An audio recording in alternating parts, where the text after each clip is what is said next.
चलिए, पॉलिटी में आज हम एक कदम और आगे बढ़ते हैं। संविधान की इस विकास यात्रा में आज हम आर्टिकल 33 के बारे में जिक्र करेंगे। जैसा कि आप सब जानते हैं, हमने आपको आर्टिकल 32 कॉन्स्टिट्यूशनल रेमेडीज़ बहुत ही डिटेल में कवर करा है। पहले हमने आपको उसका इंट्रोडक्शन प्रोवाइड किया, जिसमें हमने उसकी सारी कंसेप्चुअल फाउंडेशन आपको क्लियर कर दी, जिससे आपके लॉजिक्स क्लियर हो गए और आपको किसी भी तरह की रेमेडी में कोई इशू नहीं आएगा।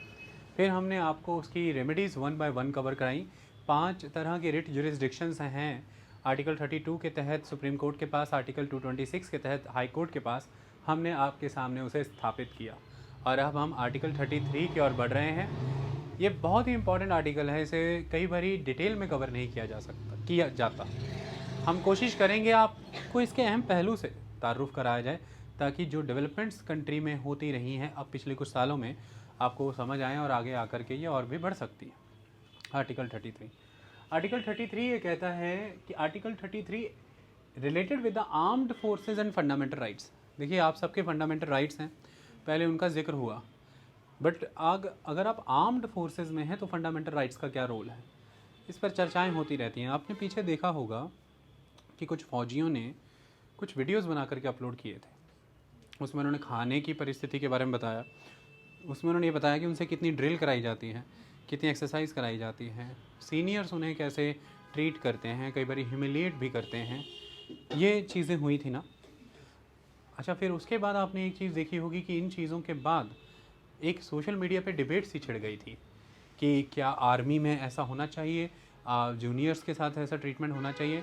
फिर बहुत से और लोगों ने भी ये डाला कि मैंने आर्मी इसलिए नहीं ज्वाइन की क्योंकि मुझे बाद में पता लगा था एक पॉइंट पे कि यहाँ पर ऐसे करते हैं। मैंने एनडीए क्वालिफाई किया, लेकिन मुझे स्टार्टिंग में ही ये सब देखना पड़ा, मैंने फिर वहाँ को उसको छोड़ दिया, ये कर दिया। ऐसे बहुत से कमेंट, क्योंकि सो कॉल्ड नेटिजन्स फिर से एक्टिवेट हो गए थे। तो बहुत सी चीज़ें हमने आर्मी की डिसग्रेस में भी कहनी शुरू कर दी थी, हमने उन लोगों की सपोर्ट करनी शुरू कर दी थी।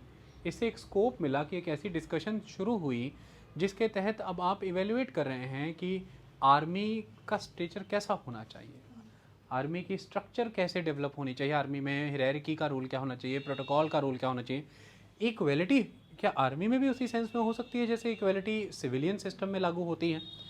ये सारी बातों पे चर्चा हुई, तो ये आपके लिए चर्चा का विषय बना। कैसे बना समझते हैं। देखिए, इंडिया एक डेमोक्रेटिक स्टेट है, एक लोकतांत्रिक राज्य है। उस डेमोक्रेटिक स्टेट होने के नाते एक बहुत अहम भूमिका उसमें मिलिट्री की भी है। मिलिट्री मतलब कि डिफेंस फोर्सेस की अगर हम बात करें तो ये बहुत महत्वपूर्ण है। डेमोक्रेटिक स्टेट का एक अहम अंग है ये, यानी कि डेमोक्रेटिक स्टेट का जो एक अपना पॉलिटिकल स्ट्रक्चर है, उस पॉलिटिकल स्ट्रक्चर में फोर्स के रोल पर यह उस स्ट्रक्चर का अहम भाग है। आई बात समझ में, एक अहम ऑर्गन है। अब इसके तहत अगर हम देखें तो उसके जो मेंबर्स हैं उन आर्म्ड फोर्सेस के, उनके क्या क्या राइट्स होने चाहिए, उसको समझने के लिए उनके पहला रोल समझने। डुअल रोल वो प्ले करते हैं। अगर उनके आउटवर्ड कंसेप्ट की ओर देखें, एक्सटर्नल रिलेशन की बात करें, तो वो आपसे डील करते हैं सिविलियन से। ये उनका एक रिलेशन है जो आउटवर्ड है, एक्सटर्नल है। लेकिन दूसरी तरफ देखें तो उनका एक इंटरनल रिलेशन है अपनी ऑर्गेनाइजेशन से, एक इनवर्ड रिलेशन भी है, जहाँ पर वो डील कर रहे हैं अपने ऑफिसर्स से, अपनी मिलिट्री की हायरार्की से, प्रोटोकॉल से, डिसिप्लिन से। उनका खुद का एक ऑर्गेनाइजेशनल स्ट्रक्चर है। ये दो चीज़ें एक साथ चलती हैं। एक टाइम पर वो सिविलियन है और एक टाइम पर ही वो आर्म्ड फोर्सेस का हिस्सा भी हैं। सिविलियन होने के नाते आप लोगों को कई तरह के अधिकार मिले हैं, तो क्या एक सिविलियन होने के नाते उन्हें भी उस तरह के वो अधिकार होने चाहिए? और दूसरी तरफ जब वो आर्म्ड फोर्सेस के मेंबर के तौर पर बिहेव कर रहे हैं तो उनके क्या अधिकार होने चाहिए? इन्हीं सभी चीज़ों पर चर्चाएं अक्सर बनी रहती हैं। एक सिविलियन होने के नाते जब वो सिविलियन के तौर पर बिहेव कर रहे हैं, घर में छुट्टियों पर हैं या कैसे भी हैं, यूनिफॉर्म में नहीं हैं, तो अब आप उन्हें सिविलियन नहीं कह पाएंगे, क्योंकि वो still they are part of the armed forces. वो वेकेशन पे हैं या जो भी हैं, लीव पे चल रहे हैं, वो उस तरह से सोशल मीडिया पर आकर के बातचीत नहीं कर सकते जैसे आपको बातचीत करने की आज़ादी है।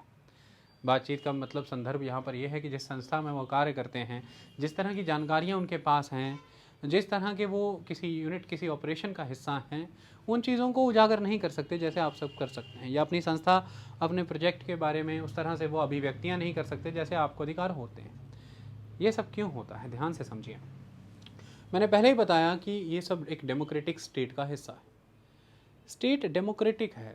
अब ऐसे में डेमोक्रेसी की मेन फाउंडेशन ये है कि जो सॉवरेनिटी है वो लोगों में है, सॉवरेनिटी लोगों में है, क्योंकि आप एक गवर्नमेंट को इलेक्ट करते हैं, फिर वही गवर्नमेंट आप ही के प्रति रिस्पॉन्सिबल है वाया पार्लियामेंट। वो government is responsible, executive is responsible to the legislature, that is the parliament, and indirectly it is responsible to you people. तो फर्स्ट आप ही ने उनको इलेक्ट किया, आप ही ने लोगों को रिटर्न किया मेंबर पार्लियामेंट के तौर पर, और फिर जो लोग उसमें से सरकार बना पाए वो लोग आप ही के प्रति जिम्मेदार भी हैं। सॉवरेनिटी लोगों के भीतर है, ये कंसेप्ट मैंने पहले ही बहुत अच्छे स्थापित किया पॉपुलर सॉवरेनिटी का।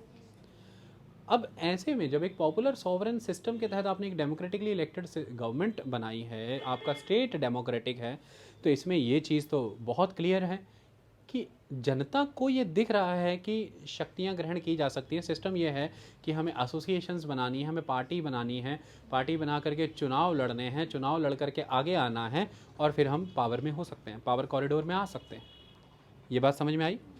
तो बहुत सीधे जनता से सरकारें बन रही हैं, जनता, आम जनता के ही नुमाइंदे हैं वो, और वो आम जनता से ही उठ करके आए हैं, और आम ही जनता उन्हें वोट भी डाल रही है, आम चुनाव भी उन्हें हम कह रहे हैं, जनरल इलेक्शंस।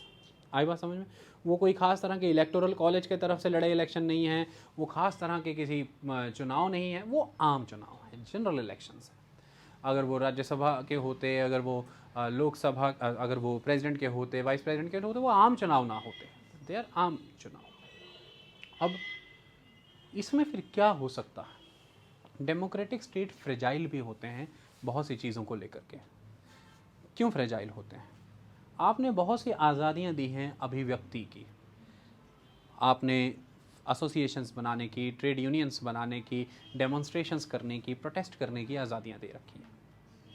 ये एक चीज़, ये सारा मैटर इंटरनल डिस्टर्बेंस से रिलेटेड हो सकता है, या आर्म्ड रिबेलियन की तरफ को भी बढ़ सकता है। एक कोशिश की जा सकती है कि डेमोक्रेटिकली इलेक्टेड गवर्नमेंट को डिसलॉज कर दिया जाए, सिस्टम को पूरी तरह से ख़त्म कर दिया जाए और स्टेट का फॉर्म ही कन्वर्ट कर दिया जाए, या फिर आप पर बाहरी आक्रमण हो सकते हैं, एक्सटर्नल अटैक्स हो सकते हैं, वॉर हो सकती है, इस वजह से भी आपके इस स्टेट को खतरा हो सकता है। मुद्दा यह है कि जब तक स्टेट है तब तक ही डेमोक्रेसी रहेगी। स्टेट का होना बहुत ज़रूरी है, क्योंकि स्टेट डेमोक्रेटिक है। ध्यान से समझिए, डेमोक्रेटिक स्टेट है आपका। आई बात समझ में? स्टेट रहेगा, डेमोक्रेसी उसके तहत प्रोटेक्ट होती रहेगी, ये एक इम्पॉर्टेंट चीज़ है। और स्टेट के फोर्स के विंग के तौर पर डिफेंस फोर्सेस यहाँ पर खड़ी रहती हैं। आई बात समझ में? समाज में ऐसे एलिमेंट रहेंगे, और वो थे, इसी वजह से आपने स्टेट बनाया भी।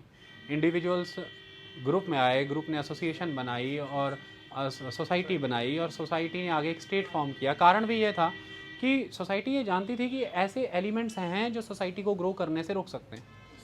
वो एलिमेंट्स ऑलवेज सारे रिसोर्सेज, सारी पावर अपनी तरफ एलोकेट करना चाहेंगे। तो ये ऑप्शन तो ऑलवेज अवेलेबल रहेगा जब आप एक डेमोक्रेटिकली इलेक्टेड कंट्री के तौर पर चल रहे हैं, आप डेमोक्रेटिक स्टेट है, तो वो एलिमेंट्स तो ऑलवेज एक्सिस्ट करते रहेंगे, वो एलिमेंट्स ख़त्म तो नहीं होंगे। अब अगर उन एलिमेंट्स को भी हम फलने फूलने दें, या कह करके कि भाई इनको भी एक लोकतांत्रिक अधिकार है या नहीं, तो हमें देखना पड़ेगा ना कि कौन हैं जो स्टेट से ही अधिकार ग्रहण करके स्टेट को और एनरिच करना चाहते हैं, इसलिए वो बोल रहे हैं, या कौन है जो इस स्टेट को ही ख़त्म कर देना चाहते हैं। आई बात समझ में? हमें ये देखना होगा कि डेमोन्स्ट्रेशन क्या है, प्रोटेस्ट क्या है, या यहाँ पर सिडिशन क्या है। ये एक महत्वपूर्ण चीज़। हाँ, ऑफनली इसका मिसयूज़ होता है, वो एक अलग बात है कि आप डेमोन्स्ट्रेशन को, प्रोटेस्ट को कई बार सिडिशन कह देते हैं, लेकिन सिडिशन एक रियलिटी है और वो एग्जिस्ट ऑलवेज करती है। अटमोस्ट कंसेप्ट ये है कि स्टेट जीवित रहना चाहिए, क्योंकि वो बहुत सारी कंसिडरेशंस के बाद बना है। आई बात समझ में? अब ऐसे में जब भी कोई ऐसे नेगेटिव एलिमेंट्स क्रिएट होंगे तो उन्हें आप बाय फोर्स ही ख़त्म करेंगे। बाय फोर्स ख़त्म करेंगे कि नहीं करेंगे? चलिए मैं अब आपसे एक बात करता हूँ। जैसे एक बहुत महत्वपूर्ण केस है, मान लीजिए राम रहीम का। अब बाबा राम रहीम थे हरियाणा में, उनके द्वारा जो भी किया गया उसके तहत सीबीआई कोर्ट ने जजमेंट पास किया और उनको कोर्ट में पेश करना था। आप सबने देखा कि उनके जो समर्थक थे वो किस तरह से भीड़ लगा करके बैठे हुए थे। चंडीगढ़ मोहाली रीजन उन्होंने पूरा एक तरह से कैप्चर ही कर लिया था, और इसी तरह से सारा पंचकुला, बाकी एरिया हरियाणा जहाँ से वो चले, 500 गाड़ियाँ लेकर के वो गए। अब यहाँ पर करने की क्या ज़रूरत पड़ी? सीआरपीएफ आया, सेना उतारी गई, कमांडिंग ऑफिसर वहाँ पर आया, उसने मजिस्ट्रेट से पावर ली रिटर्न में मैजिस्ट्रेट ने उसको रिटन पावर अथॉरिटी दी कि please now settle the city first, और उन्होंने सेटल। एक पॉइंट पर पुलिस को रिट्रीट करा रहे थे वो समर्थक, पुलिस पीछे जाने लगी, वापस उसको कम बैक कराया सेना ने। ये क्या हुआ यहाँ पर जरा हम समझें। सोचिए उस समय में सेना में हमने 500 सैनिक लगा रखे हैं और उनमें से कोई 100-200 सैनिक भी बाबा के भक्त हैं, बाबा के भक्त हैं, और उनकी भक्ति उमड़ करके आ गई वहाँ पर कि हम इन पर डंडे नहीं चलाएंगे, हम इन पर आंसू गैस नहीं छोड़ेंगे, या हम मान लीजिए ज़रूरत पड़ गई तो गोली भी नहीं चलाएंगे। तो लार्जर लॉस किसका हुआ फिर? सोसाइटी का ही, उसी सोसाइटी का। Then the society will say कि अब हुआ क्या कि समर्थकों ने हाईजैक कर लिया सिटी को, समर्थकों ने हाईजैक कर लिया सिस्टम। क्योंकि देखिए लॉ, ऑर्डिनरी लॉ कोर्ट है कंट्री में, और वो एक जस्टिस प्रोवाइड कर रही है कि सारे सबूत, बयानों के तथ्यों के मद्देनजर उन्होंने एक सेंटेंस प्रोनाउंस कर दिया। अब उस सेंटेंस को फॉलो नहीं होने दे रहे हैं कुछ फॉलोवर, तो फिर जो इतनी डेलिब्रेशन से लॉज बने, एक प्रोटोकॉल बना, एक कोडिफिकेशन हुआ लॉ का, उस पर जिरह हुई, डिबेट हुई, संस्था के तहत एक निर्णय आया, उसे ही यदि हम कुछ भक्त लोग जो कह रहे हैं, समर्थक लोग ही लागू नहीं होने देंगे तो फिर देश तो नहीं चल पाएगा। और यदि फिर अब यदि कुछ समर्थकों ने ये कर दिया, ये समर्थक भी ज़्यादा दिन अच्छे नहीं रह पाएंगे। क्योंकि समझिए ध्यान से, यदि कुछ समर्थकों ने ये कर दिया, किसी और संस्था के या किसी और बाबा के कुछ समर्थक आके अब कुछ और कर देंगे, तो वो हो सकता है इनके अधिकारों का भी हनन कर दें। ये समर्थक ही बाद में चिल्लाएंगे कि हमारे, तब ये चिल्लाते हुए समर्थक अपने अधिकारों को रिस्टोर कराने किसके पास जाएंगे? The state. स्टेट, तब स्टेट कैसे इनके अधिकार रिस्टोर करा के देगा बताइए? जब स्टेट ही नहीं रहेगा तो अधिकार कैसे रिस्टोर? और स्टेट क्या है? स्टेट है अगर वो सोसाइटी के एस्पिरेशंस को सर्व कर रहा है। सोसाइटी क्या है कि कॉमन गुड अचीव करना है, किसी एक के खाली वेस्टेड इंटरेस्ट को सर्व नहीं करना है। और ये तो फिर भी ईविल था। जब प्रोनाउंस्ड है judgement, everything is in front of you, you have all the routes, you can go to the high court, you can challenge it, but when everything is in front of you, it is a case of 10-year 12-year pendency, still you are confronting it with the manpower. When there is a law court, you have to confront it by the law court, you cannot confront it on the road. It was not good, but वो हो रहा था तो अपन को सेना उतारनी पड़ी। क्या करिया? इमीडिएटली पब्लिक ऑर्डर सेटल किया। आर्टिकल 19 जहाँ पर आपको सैकड़ों ही तरह की फ्रीडम प्रोवाइड कर रहा है, वहीं आर्टिकल 19 में बार बार एक वर्ड यूज हो रहा है, public order, public order, public order. Public order restore होना ही मांगता है किसी भी कीमत पे, तभी तो सभी लोग अपना आर्टिकल 19 एग्जीक्यूट कर पाएंगे। क्योंकि उसी दिन उस आर्टिकल 19 के तहत आपका भी तो फ्रीडम ऑफ मूवमेंट था, उस पंचकुला, उस मोहाली, उस चंडीगढ़ में आपका भी तो फ्रीडम ऑफ एक्सप्रेशन वहीं चल रहा था। लेकिन अब मान लीजिए एक बाबा के समर्थकों ने पूरी सिटी जाम कर दी, हॉस्पिटल जाना है, किसी को कहीं जाना है, कुछ करना है, बच्चों को एग्जाम देने जाना है, भय का माहौल हो गया, आगजनी, गाड़ियां जला दी जा रही हैं। बाकियों की फ्रीडम का क्या हुआ? लार्जर इंटरेस्ट ऑलवेज रहेगा। सोसाइटी में गुड सर्व किए जाएंगे, लेकिन किसी की संघ की सोच सर्व नहीं करता स्टेट कि तुम्हें ऐसा लग रहा है तो ये सही है, लग रहा है प्रमाणित करो, हम आर्टिकल में ही डाल देंगे, लग रहा है प्रमाणित करो। सिख हैं, उनका कल्चर है, प्रामाणिकता है कि कृपान धारण करनी है। 25 आर्टिकल 25 में ही एक्सप्लेन करके मेंशन किया हुआ है। तो स्टेट में तक का तो नहीं चलता, झट्टा शरे आम तू तक गा करता, वो तो गानों में चलता है। जब रियलिटी पे पड़ी फिर तो वो चक्कर कट रहे थे इधर उधर, मैं नहीं कीता, मैं नहीं चलाई। रियलिटी में स्टेट है, स्टेट की अपनी एक ऑर्गन्स हैं, उसकी फोर्स है, और फोर्स जरूरी होती है क्योंकि स्टेट ही बचाना है, स्टेट से ही राइट्स बचते हैं, क्योंकि कैरेक्टर डेमोक्रेटिक है। लेकिन वहाँ पर अगर वो सैनिक ये कह देते कि हमारे पास right to formation of associations है, हम ट्रेड यूनियंस, हम एसोसिएशंस बना सकते हैं, हम उसके मेंबर हो सकते हैं, हम डेमोन्स्ट्रेशंस कर सकते हैं, 500 सैनिक आए, 200 उस तरफ आ गए, हम डेमोन्स्ट्रेशंस कर सकते हैं, तो ये क्या है? What is this? फिर कैसे करेंगे अपन? उनको कैसे रोकेंगे? फिर 200 हथियार उनकी तरफ आ गए, अब तो कन्फ्रंटेशन हो गया, ब्लड बाथ, सिविल वॉर, अपने ही लोगों से सेना लड़ेगी, काम खत्म हो जाएगा। क्या हुआ इतने लंबे समय तक सिविल वॉर जिन जिन कंट्रियों में चली? सीरिया का क्या हो रहा है मुझे बताइए? खत्म, खात्मा, तबाही हो गई। और अब हम वहाँ क्या इंस्टॉल करना चाह रहे हैं, जो दिमाग लगाइए, completely democratic elected setup without the interference of America and Russia. वो डेमोक्रेटिक सिस्टम बन रहा है लेकिन इम्पोर्टेड, जैसे अमेरिका थोपना चाहता है अपना, रशिया अपना, लेकिन वहाँ पे तब शांति आएगी, आप मुझे देखना कभी कालांतर में यदि कभी शांति आई तो सिर्फ तब आएगी जब सीरिया से ऑर्गेनिकली उत्पन्न होकर कोई सिस्टम आएगा। जब तक बाहर से थोपोगे वो कुछ नहीं होगा। लॉस हो गया क्योंकि बशर अल असद चले ही जा रहे हैं, चले ही जा रहे हैं, चले ही जा रहे हैं, ख़त्म ही नहीं। तो फिर जब एक पॉइंट पर आपने राइट्स कॉम्प्रोमाइज़ किए तो फिर स्टेट कॉम्प्रोमाइज़ हुआ। तो अब आप मुझे बताएं, सेना को ये अधिकार देना चाहिए आर्टिकल 19 के इन तरह के? देख लो जरा, पता लग जाएगा क्या हो रहा है फिर। समझ आ रही बात? Not at all possible. Why? It is not like infringing the rights of the army. It is not like infringing the rights of the army. It is like to strengthening the purpose of the army. Army is for the purpose. Army is not there for the rights. Look at the one thing. आपको deal करने की जरूरत है, आपको vision देखने की जरूरत है। आर्मी को कैसे देखते हो? आर्मी का एक पर्पस है, उस पर्पस को ही सर्व करने के लिए वो एक सिस्टम इस्टेब्लिश हुआ है। उसका पर्पस पूरा होने में जो जो हिंड्रेंसेस है उसको अपन को रिस्ट्रिक्ट और एब्रोगेट करना ही है। फंडामेंटल राइट उसमें एक बहुत बड़ी हिंड्रेंस है, ये नहीं हो सकता। बताइए, इसमें कोई गलत तो नहीं है? देखो, तथाकथित बुद्धिजीवी भी जन्मेंगे और मैं उनमें से सबसे बड़ा हो सकता मुझे कोई ज्ञान नहीं, लेकिन सबको राइट्स मिलने चाहिए, सबके ये अधिकार हैं, सबके। जब आपने सर्विसेज ज्वाइन की हैं आर्म्ड फोर्सेस की, आप अकेले नहीं हैं, आपकी फैमिली भी तो है, आपकी फैमिली भी फ्रीली राइट्स एंजॉय कर पाए, वो भी तो इसी कंट्री के नागरिक हैं। तो आप तो जानते बूझते हुए ही सर्विसेज ज्वाइन कर रहे हैं, और अल्टीमेटली आपको भी पता है कि आपके यहाँ पे दायित्व क्या है, जिम्मेवारियाँ क्या हैं, उसके तहत आपको वो करना है। समझ आ रही बात? इट इज़ नॉट पॉसिबल कि आपको पूरे राइट्स दे दिया जाए, ये एक महत्वपूर्ण चीज़। चलिए, अब इसमें कवर क्या हो रहा है? इसमें article 33 armed forces and fundamental rights empowers the parliament to restrict और abrogate the fundamental rights of the members of armed forces. ध्यान से word, empowers the parliament. State legislature के पास शक्ति है क्या? नो। किसके पास शक्ति है? ये अपने आप में क्या बता रहा है? एक रूपता चाहिए, unity and integrity of the country. Her article में प्रूव हो रहा है ना, यूनिटी इंटीग्रिटी मस्ट है।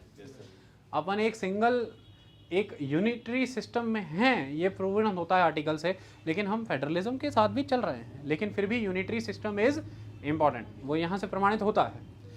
पार्लियामेंट, अब स्टेट लेजिस्लेचर्स अगर ये बनाने लग जाती तो क्या होता? ये लॉस। अब ध्यान से समझिए, कुछ चीज़ें हैं इसमें समझने वाली।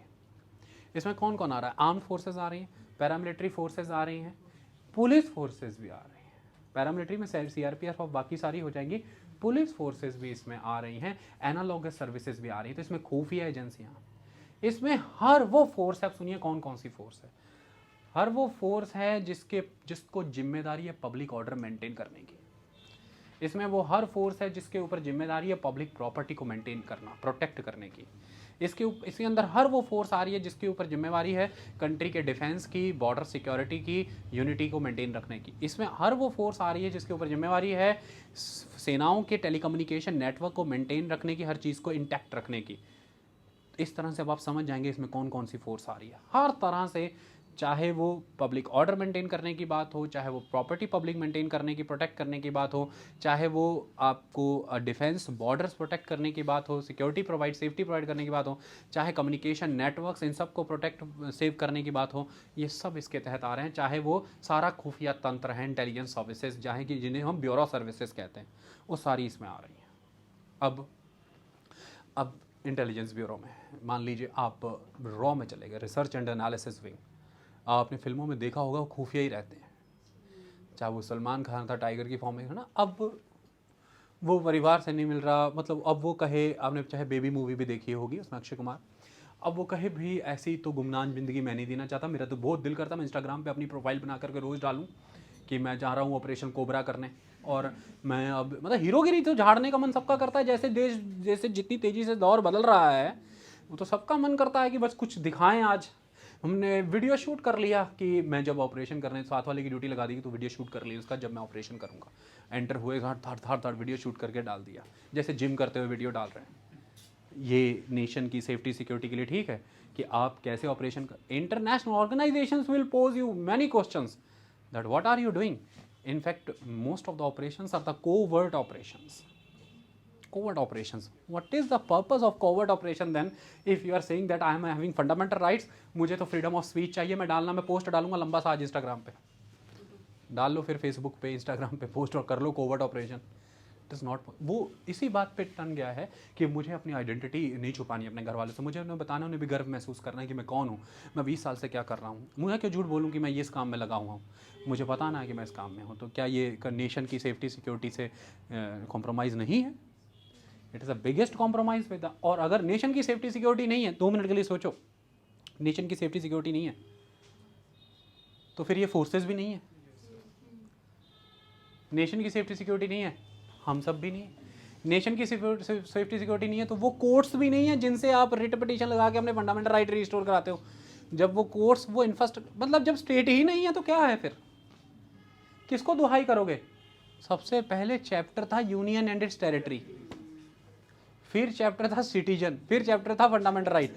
तो पहले भैया अपन को यूनियन एंड इट्स टेरिटरी बचाना है, फिर अपन को नागरिक बचाना है, फिर फंडामेंटल राइट की बात करेंगे। और यूनियन एंड इट्स टेरिटरी में डिफेंस का रोल क्या होता है बता दो मेरे को। सॉवरेनिटी में डिफेंस का रोल क्या है?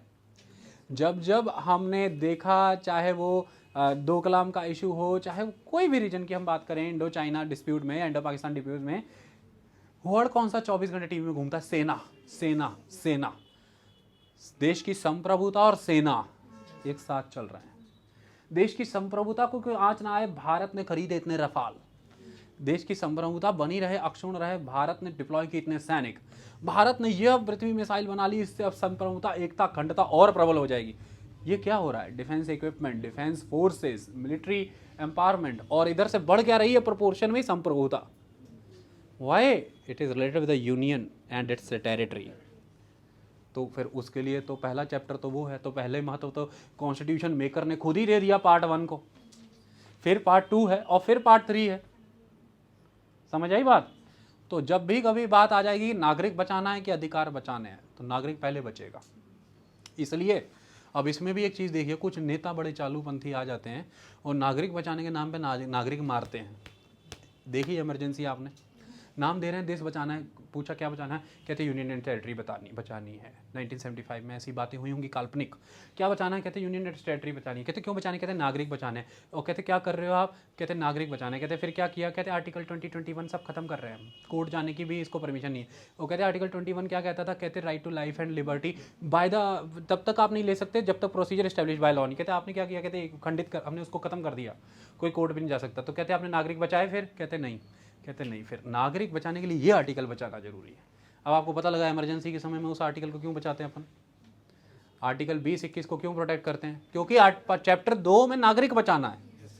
नागरिक बचाने के लिए नागरिक बचाने के बाद आ रहा है फंडामेंटल राइट बचाना है, लेकिन फंडामेंटल राइट में एक आर्टिकल 21 बता रहा है कि इससे नागरिक बचेगा, तो उस आर्टिकल को जिंदा रख के ही नागरिक बचाया जा सकता है ना भाई।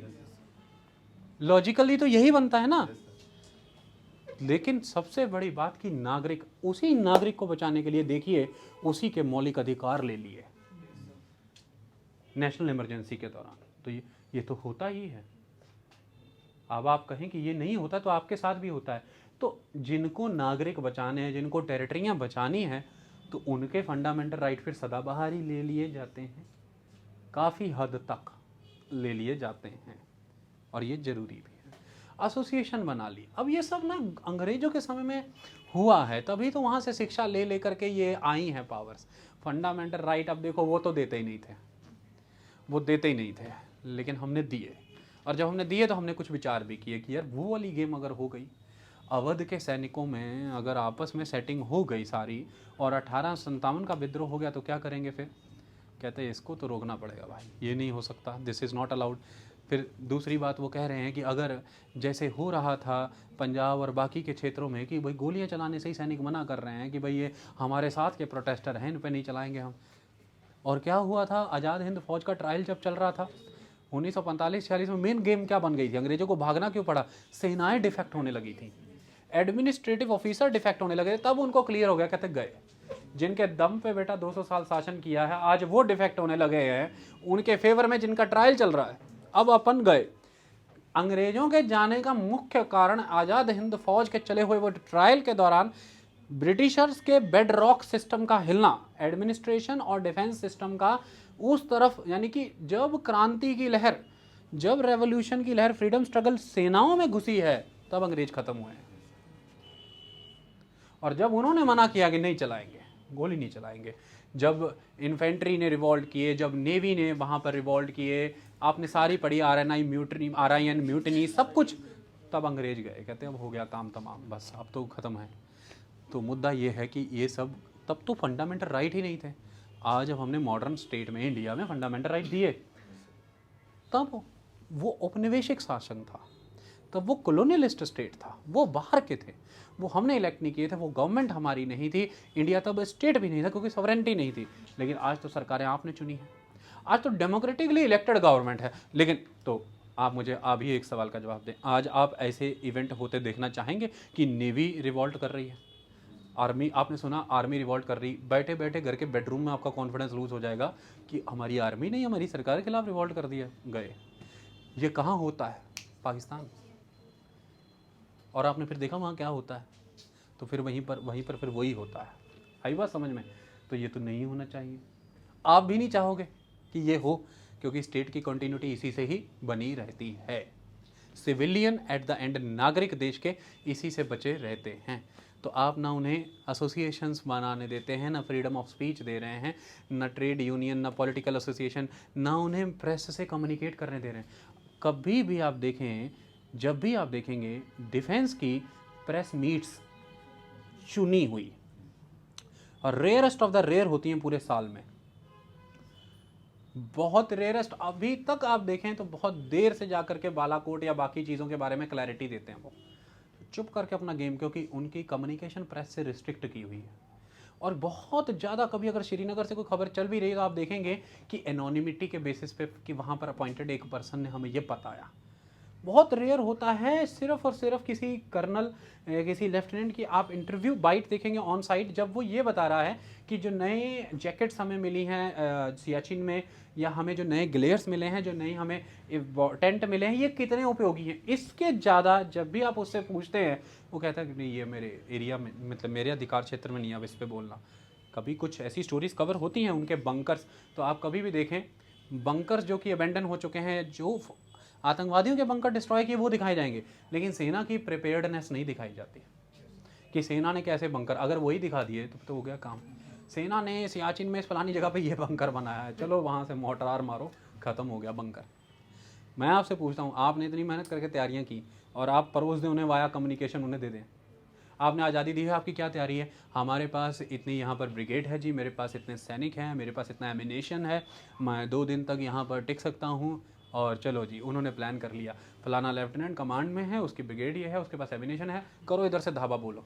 जबकि हम अगर देखें तो हमारी 1971 की लड़ाई की अगर हम बात करें, तो लोंगो वाला पोस्ट की अगर हम बात करें, तो वहाँ पर हमने ये डिक्लेयर तक नहीं किया था हमारे पास कितने सैनिक हैं। आई बात समझ में? तो हमने तो वहाँ पर उल्टा ये प्रिटेंड किया था कि 120 नहीं 2000 सैनिक हैं, जकारा लगा के। आई बात समझ में? तो ये एक इम्पॉर्टेंट चीज़ है। तो जब भी हमारा ये फ्रीडम की बात आती है, प्राइम आ जाता है कि फ्रीडम किधर से आ रही है।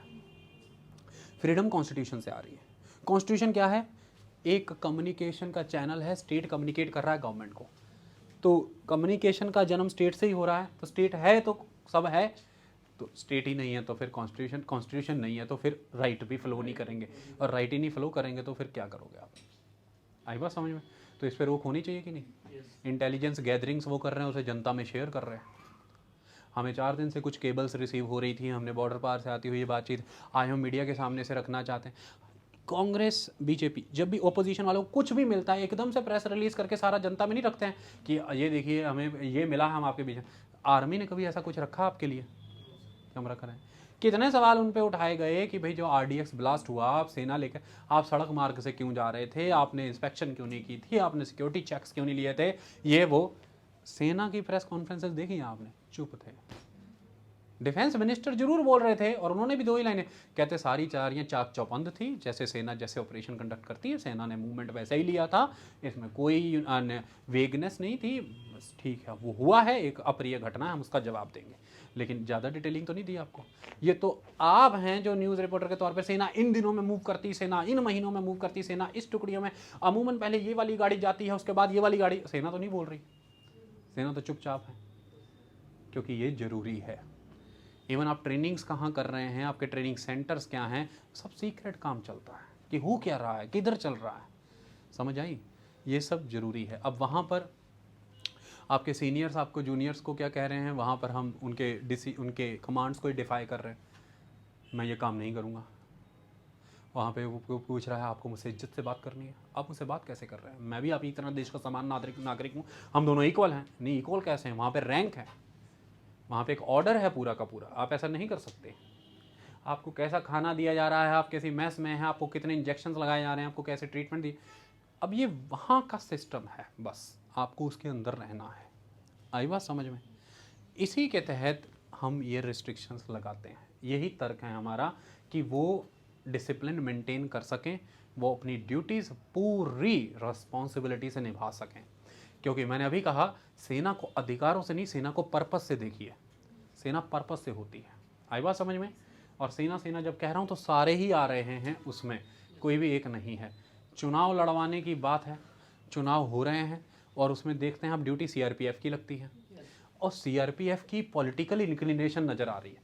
पॉलिटिकल पार्टियों से एसोसिएट होने का मना किया ना मैंने, कितना बवाला उठा था पिछले 4-5 साल में। हर बार ऑपोजिशन कांग्रेस बीजेपी पे आरोप लगा रही थी कि सेना का पॉलिटिसाइजेशन करती है BJP, they are politicizing the army और the defence of the country, this is ultimate wrong. Why politicization? इसलिए आरोप लगते थे क्योंकि जो बीजेपी का स्टैंड होता था, इनडायरेक्ट या डायरेक्ट कहें तो सेना मेजर जो चीफ हैं आर्मी के, उनका भी कोई ना कोई ऐसा बयान आ जाता था जो लगता था कि it is in the support of the BJP, it is in the support of the government. तो इसलिए तो आपने कभी सोचा नहीं कि इतना चिल्लाते क्यों हैं? क्योंकि कंट्री एक इंडिया एक डेमोक्रेटिकली इलेक्टेड कंट्री है और इसमें जो पॉलिटिक्स है वो तो मेन बात ही है, और सेना तो उसका राजनीति का एक अंग है।